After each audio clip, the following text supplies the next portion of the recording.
What's going on, everybody? This is Clint with the Die Hard MMA podcast. This podcast was filmed exclusively for odds.com. Be sure to click the link below. Check it out. We've got everything that you need over there. We've got you covered for every sport. Thank you so much for the support and good luck on all your action this week. All right, that's that. We've got a good thing going here. Rodolfo Vieira, the black belt hunter, taking on Anthony Fluffy Hernandez for the next fight here. Rodolfo 7-0, undefeated. Anthony Hernandez 7-2. And Rodolfo, the name says it all. He is the black belt hunter. This guy is so good at jiu-jitsu that if you're good at jiu-jitsu, he is better at jiu-jitsu than your good jiu-jitsu.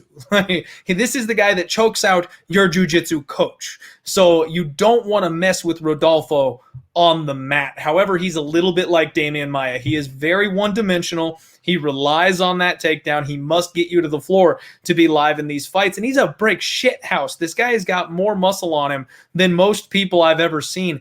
He has meat hooks for hands. If he gets a hold of you, you're not going anywhere. He averages 6.05 takedowns per 15-minute fight, and he has a 55% takedown accuracy. When you see that high of a takedown rate, usually it's paired with like a 25 or a 30% accuracy because it's these chain grapplers that are just going for takedowns over and over and over.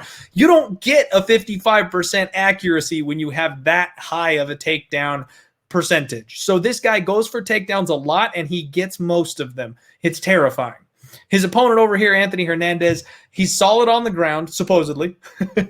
And on the feet, he's very long, rangy. He likes to fire in with blitz attacks. He likes to put his opponents up against the fence and try to bully them there. He does have good underhooks, good hand fighting, and likes to keep his opponents at distance. His stats say that he's got an 85% takedown defense, which should kind of scare me just a little bit here. But he got absolutely manhandled by Maluco Perez.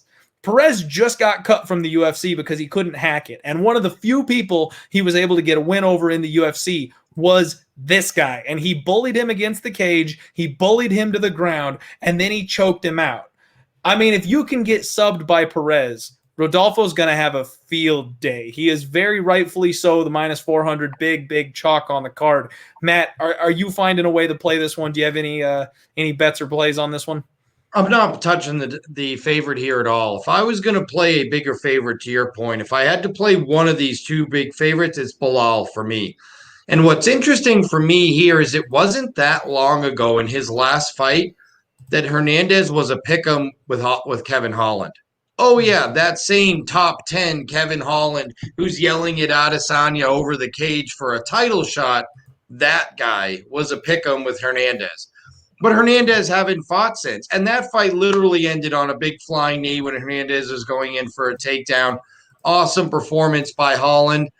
But the fact that this guy was even supposed to beat or be competitive with Kevin Holland and hasn't fought since in basically a year now means I think it's too easy for us to forget sometimes. There were pretty big expectations for Hernandez. And he failed to live up to them in a fight that ended very early in the first round due to a big knee. And now all of a sudden we're throwing him away as if he's an afterthought. I think you can at least throw out the Holland fight because we didn't get to see enough of it. It happened too fast. And say, well, what could this guy do to pose problems to Vieira? He's a big, strong guy who's hard to take down. Well, that could be a problem. It could be a big problem. What happens when Vieira can't get a takedown? Now he's got a big, strong guy at 185 punching him in the face. I'm always scary of one-dimensional fighters. There's certainly a path to victory, Hernandez here, and I feel like you are getting the very bottom of the barrel on value of Hernandez after that quick knockout by Kevin Holland. Let's face it, don't we all agree that Kevin Holland is better than Vieira right now? The two fought, Holland would be the favorite. That's right. Yep. So a guy that would be an underdog to Kevin Holland is now a minus 400 favorite against the guy Holland was a pick'em against. I can't get that math to make sense in my head. So for me, it's dog or pass. I can totally respect that, and I understand that thought process. This is one of those ones that's going to end up being a pass for me. You mentioned if you had to bet one of the big favorites, you'd take Bilal. Same thing. Yeah, I would put Bilal in a parlay in a heartbeat. No problem. I am not parlaying Rodolfo Vieira because if he does get out of that first round, he's not the same man. So I can't necessarily trust that he's going to automatically win via first round submission, and that's just going to be that. It's the easiest bet on the card. We've seen several fights very recently that have been listed that way, and it just hasn't happened. Mike Rodriguez was supposed to knock out Danielo Marquez just on Saturday in the very first round and make it look easy. That did not happen. Khalil Roundtree was supposed to be an easy coasting first round knockout. It was even money, Khalil Roundtree, in round one. And that was the exact opposite of what happened. Here we are again. Rodolfo Vieira is supposed to sub this guy in round one. I've seen two of those miss already. I'm going to watch this one. I kind of hope Rodolfo Vieira does get the round one submission because I'm watching this man very, very closely. The day will come when we will get a very pretty price tag to fade him. I personally don't think that day is Saturday, but it's coming. And this is a beautiful live betting spot, folks. If you have access to live betting, we don't talk about that enough on the show because I really don't do much of it. If he gets out of round one, if Anthony Hernandez is able to defend takedowns, keep this thing on the feet, survive until that very first bell, you're probably going to get either the same or a better price tag on him. And I would hit him at that point because Rodolfo just isn't the same man once he gets to round two. I agree. I completely agree. I think there's too many question marks about the all-around game of Vieira to lay that big of a price.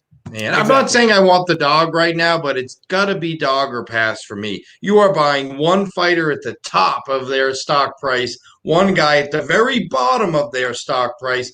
That's not a very sound investment. There's no way I'm laying minus 400.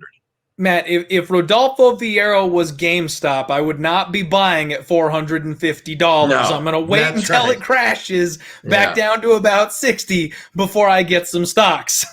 Or I guess I should say stonks.